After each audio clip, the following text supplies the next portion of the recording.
are watching Where Are They Now with your host, Dianne Hart. Now here's Dianne. Good evening. Welcome to Where Are They Now? Tonight I have the pleasure of interviewing a singer, a songwriter, a producer, a composer, a musician, and an entrepreneur in the music industry, Mr. Brian O'Neill. How are you this evening? Hello, Dianne. I am well. Well, we're going to go ahead and we're going to get started. Where are you from? I am from Detroit, Michigan, born and raised. I moved to Atlanta for 10 years for computer programming opportunity. Kind of didn't want to leave until the Olympics showed up. My best friend at the time, Kim, gave me a call, got the record deal, and said, hey, man, pack up all your stuff, move back home. We're going to hit the road and finish writing music. So what school did you attend? I graduated from Southfield High School, Michigan, and then I went on to Alcorn State University for a couple of semesters as a music major. Decided not to stay. I came back to Michigan and studied computer science, but I still did music full time. I know that you're a singer, you're a songwriter, you're a producer, you're a composer, you're an entrepreneur. Let's talk a little bit about what came first. I know you started playing when you were a baby. Yeah, I want to say 5 or 6. My mom used to play her albums on repeat every day. And she put on one particular album by a group called Rare Earth, kind of a rock R&B band. In one particular song, there was this 10-minute drum solo. And as a kid, I would hear that and it would just lock in my brain and it always played on repeat. So I would grab the wooden spoons from the kitchen, some pots and pans, and I'd pretend like I'm playing that drum solo. But it was around that age I decided, and I kind of knew that's what I was going to do for a living. I stayed on that path all the way through high school as a drummer, basically jazz band, marching band, symphony, all the percussion instruments. Around my last semester, we had too many drummers in the jazz band. The music teacher said, O'Neill, come on up here, you're going to play piano, because we're going to have a pianist. And I'm looking at him like, I don't play piano, I'm a drummer. He said, what are you doing? You read music, so here. And he put a chart in front of me and said, okay, this is a C minor chord, this is an F minor chord. He showed me like 2 or 3 chords. Immediately spun around, struck up the band. All I knew were the 2 chords he showed me, so I just started banging those chords. But it was that moment, something in my head said, this is where I belong. I belong on the piano. And pretty much from that day forward, I never picked up the drumsticks again. I still knew how to play, but piano was the thing. But what other instruments do you play? I would say I play at pretty much all the other instruments.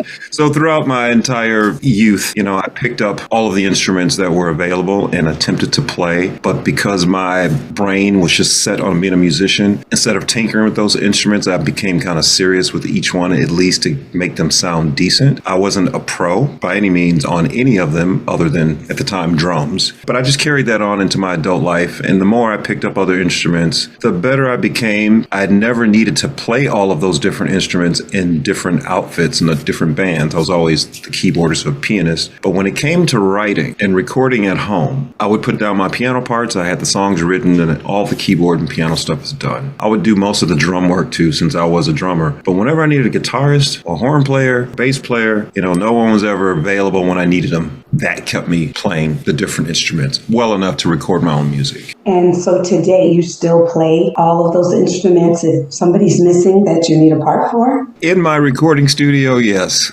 I'd be lacking there, but if I'm writing my own music and there's a sax part that needs to be there, or flute, or bass, or guitar, I get through it. Hey, you're obviously doing an awesome job getting through it. So let's talk a little bit about how many albums have you written or released? 4 albums.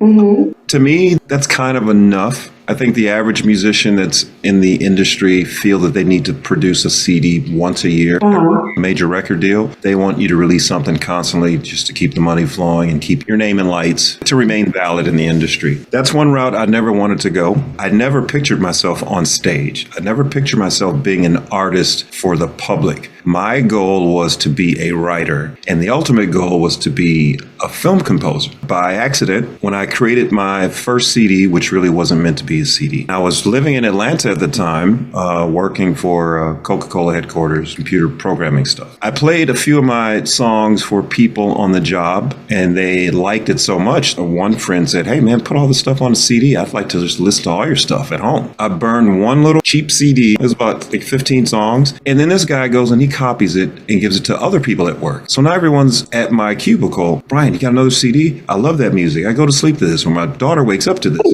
I got all these comments. I went ahead and just had the CD pressed up professionally. And the goal was, okay, I've got 500 CDs here. The company had like 5,000 people, employees. So I figured for anyone who wanted one, come to my cube, just take one out of the box. And those CDs went away really quick. Someone in the company submitted that CD to an Atlanta radio station. All of a sudden, I'm hearing my music on the radio. My music was played in light rotation and became slightly heavier rotation. And then there were demands for me to perform live. People wanted to see, who is this person? Implying that I should get out in public and perform this music. I didn't quite do that. I just started changing my brain and trying to adjust myself to, I got to become a performing artist now to back up this music that I have there. I also sent a batch of CDs to my parents back in Detroit. My mom distributed those CDs to like family members. And here we go again. I'm on the Detroit radio stations. And I'm getting calls from home, from relatives like, dude, I just heard you on the radio. Oh my God, that's my cousin on the radio. What are you doing down there? Why are you programming computers? You're supposed to be doing concerts. So enough of that was swimming through my head to think, I need to start preparing to have a performing type of career. So I bought some more equipment. I started practicing a little bit more to perform these songs live. My best friend had been a long time, Kim, Motown Universal Records. I'm sure everyone's heard of him. He gives me a call around the same time. He had landed his record deal and requested that I just kind of drop everything that I'm doing. Get back home because, he needs a keyboard player, someone to help him write, and just go on tour and support everything and support him. It took me a week or so to really decide to drop everything I'm doing, but it was almost a no-brainer. And of course, I did just that. I liquidated everything I had, drove all the way back to Michigan with just my music equipment. Within the first 2 or 3 days, I did interview after interview on the radio for my music. Right. Same time, Kim's song was hitting the charts, Love Calls, and the label was already planning the tour. So within that month or two, I hit the ground running part of my music and then immediately on tour with him. And that lasted like 18 years. Wow. 18 years? Yeah, that was almost like an 18-year run. Wow. Well, we're going to take a break and we're going to play a song that you wrote, Mesmerized. And then when we come back, we'll talk a little bit about that song and what inspired you to write it. So let's take a break.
Welcome back to Where They Now. I'm your host, Dianne Hart, and I have this genius with me this evening who is just phenomenal. Singer, songwriter, composer, producer, musician, computer programmer, entrepreneur in the business. What else can I say about this gentleman? Tell me, what inspired that song? That was a bad jam. That's kind of a hard question because I do so much music. For certain songs, I don't know where the inspiration comes from other than I just feel like it's just in me. Fire up my studio or just sit at my piano and stuff comes out. out. With that particular song, it started with the melody. I played it a couple times. It's like, I'm going to do something around that melody. And like within 20 minutes, I had the whole song composed in rough form. Here's the idea. I walked away from it for a couple of days. I played it a few times just to listen from a distance. Played it in the studio, then I'll walk away, go upstairs or something like that. My mom was over. She heard it. She's like, what is that? Some crappy stuff I'm working on. I had another friend over. He's like, crappy stuff, man, turn it up. When they expressed interest, I thought, let me go polish that up a little bit. I finished the song like within that day, and I put it on the shelf because I felt like it wasn't strong enough, and it wasn't like the previous work that I did, which was more mainstream jazz, and Mesmerize is just a little bit different. It's simpler, basic melody, and I don't like go off and do these crazy piano solos. Very, very simple. So it sat on the shelf for maybe a year. This is around the time that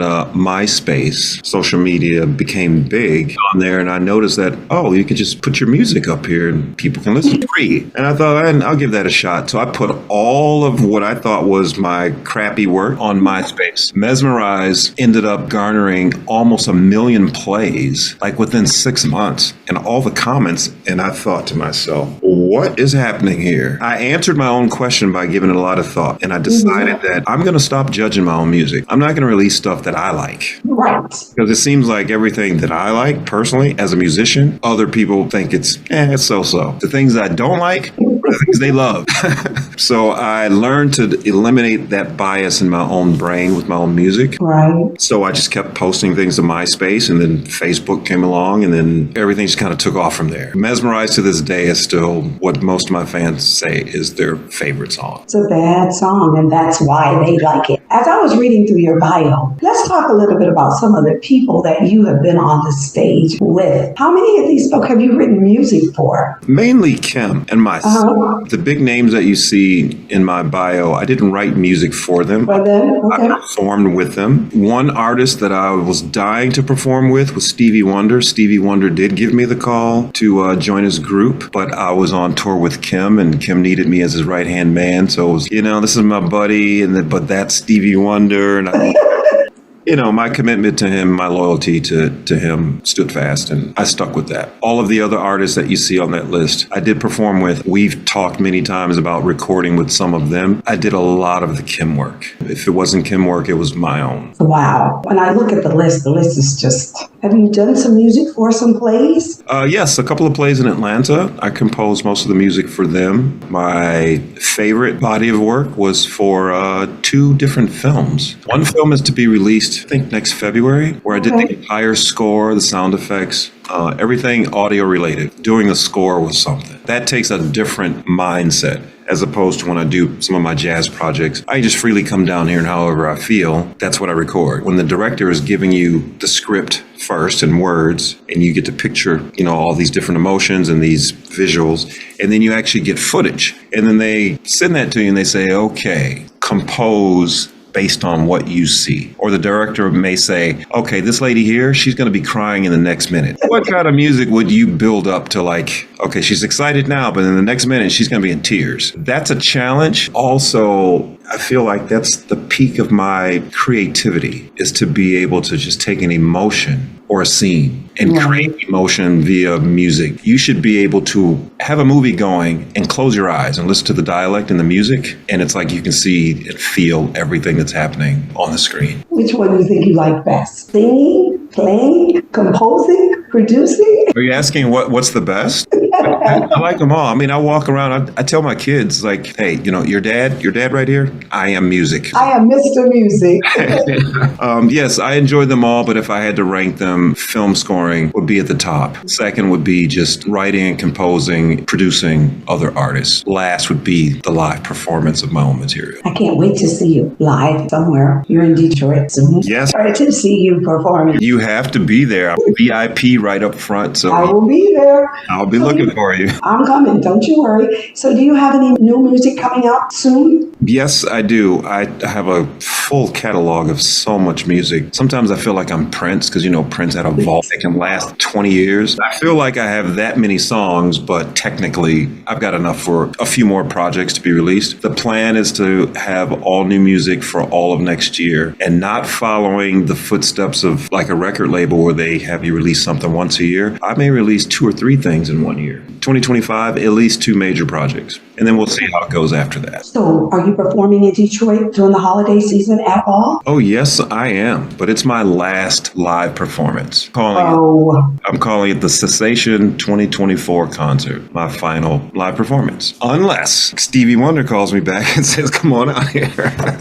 Or George Benson's like, hey, George calls me and is like, dude, I want you to open up for me on the next jazz tour or something like that. That's probably the only way I'll go back out and perform live again. Without that happening, the intentions are to just stay home, produce film scores, actually do some video production, all of the stuff that's kind of on the back. I'm still going to release a lot of new music. Fingers crossed that record labels or festivals don't persuade me really hard to get out there and back it up and perform live. If I have to, I have to. Do you have any dates for Detroit right now? Yes, I do. That Cessation 2024 concert is December 14th. It's 4 days before I get there. Anything else in December? No, that's it. I'm putting it on myself and I'm financing the whole thing. There's a lot of work. Normally when I do concerts and gigs, it's a promoter handles everything, a marketing company handles everything. And they just call me and say, Brian, just show up this date. You're going to play for an hour and 10 minutes.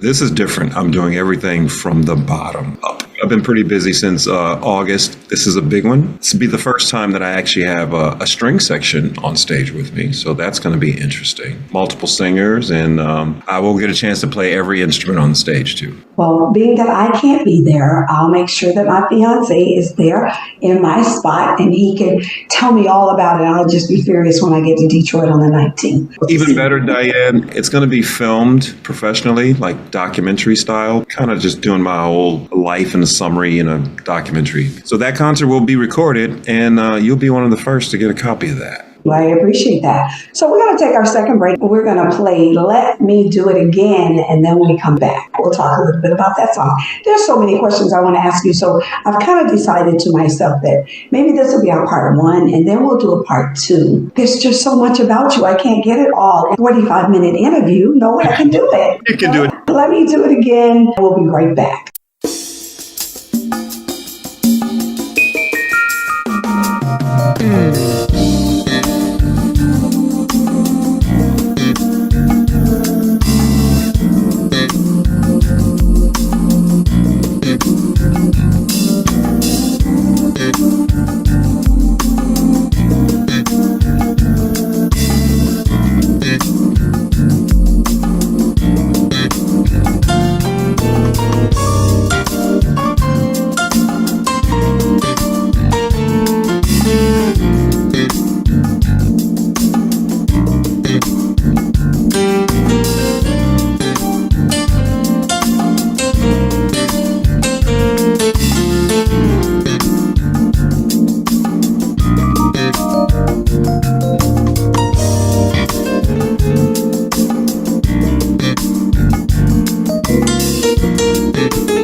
Welcome back to Where Are They Now? I'm your host, Dianne Hart. My special guest is Mr. Brian O'Neill. And that is a beautiful song. Believe that. What inspired that song? That's inspired from when I did my very first CD in Atlanta, eons ago. There was a song called Let Me Do It. It didn't have vocals in it. It's pretty basic, kind of chill. I was surprised that song took off really big on like the after hours radio shows, late night shows for like the wind down stuff. And everyone talked about the song. So by the time I made it to my sophomore CD, I thought I'll title something else Let Me Do It Again. It won't be similar to the first song. It'll be a little bit faster, a little bit different. And I thought, how about adding vocals? Oh. So I had the idea of adding vocals in sight, no singer plan. I had all the music done. That's good enough. I'll release it like that.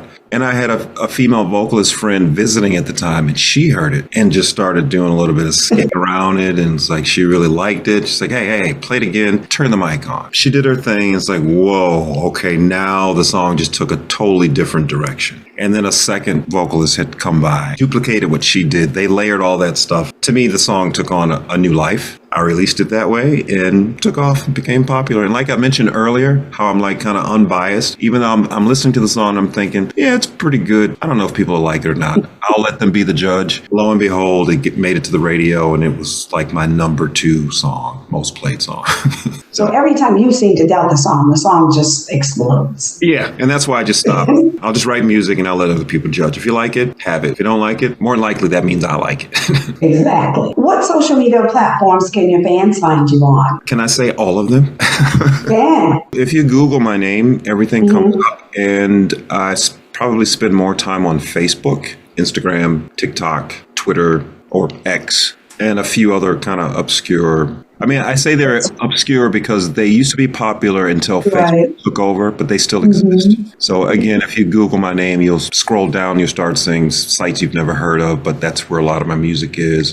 If you could give some advice to up-and-coming entertainers or producers, whatever they may be, let me ask you this. What was it like being the computer engineer, programmer, and then just becoming this explosive entertainer? Believe it or not, they go hand in hand. You know, computer science, it's a lot of math. What most people don't realize is music is math. And what I mean by that, talk to any musician and you know, you're tuning up your instrument and you say, play a middle C, the C note on the piano. Well, that C has a numeric value and it's 440 hertz. And every tone and every sound has a numeric value. When you hear musicians say, well, go to the 145, those are all numbers, as it's all math. They kind of went together. The computer stuff came along because in my senior year, I'm just going to be a musician. I don't care about anything else. You can't tell me nothing. I'm going to be a musician. No, I'm not going to college. I don't need to. I'm going to join a band. It was my senior year of high school. I needed one more credit, and there was a couple of electives. So I took typing one semester. And because I was playing piano and music, typing came really fast. So in the first week, I'm already typing like 40 words a minute. By the end of the semester, I was typing 65 words a minute. The next semester, I had to take one more credit, and they were offering basic computer science eons ago when computers first came to the schools. And after that first week, I was hooked. And then I became a nerd. Music never went away. The music cannot go away. So this is how I evaluate my makeup. Music is in my heart. The computer programming stuff is in my brain, but my heart is bigger than everything. So music always wins. The computer jobs have financed my music career too. So So I was able to do things a little bit faster. That's one of the reasons I wanted you to go back, because I want people to understand that you sometimes need some other support to support what it is you really want to do. That's true. Over the years, I created a different mantra around that because growing up, I was always told that you need to get a real job. You're going to be a starving artist. You hear that all the time. That's all I heard. I was fortunate enough to fall in love with computers, and it just became natural, and the world took hold of computers, so it was easy to get a job. Right. But when I'm asked to give advice to younger people or even people my age who are just starting out and they want to get into it, they repeat the same things like, well, yeah, I got to keep my job to do this. And, young kids is like, well, I'm working this job, but I really want to do music. If you know you have something to fall back on, you're not going to strive for the big thing as much. And I noticed I kind of suffered that in my life, my musical career. I know some artists who are phenomenal today, and they are phenomenal today because that's all they did. So they were able to get better, faster. They're more focused at what they do. Working some kind of job, whether it's another career job or just some hustle, that takes away from your craft, your spirit and drive and ambition towards the ultimate goal of being an artist. It depends on the person, but I do like to give that advice. Yes, you can get a job, something to fall back on, but think about it. If you know you got something to fall back on, you're not going to walk the plank. Well, when the Kim thing happened and I actually just dropped everything, I was making a lot of money as a software engineer at a beautiful house. I had everything going for me in Atlanta. When I got that call from Kim and my music's on the radio, and the visual was, I'm walking the plank. I looked down. Are there sharks down there? I was fortunate enough to be able to jump off that plank, and everything was good after that. So your advice to people who are wanting to get into the business would be? Be driven, master your craft. Really anything that you want to do in life, master that craft. Other things will come automatically because you're good at what you do. You also have to decide on what is your ultimate goal, because I meet a lot of kids.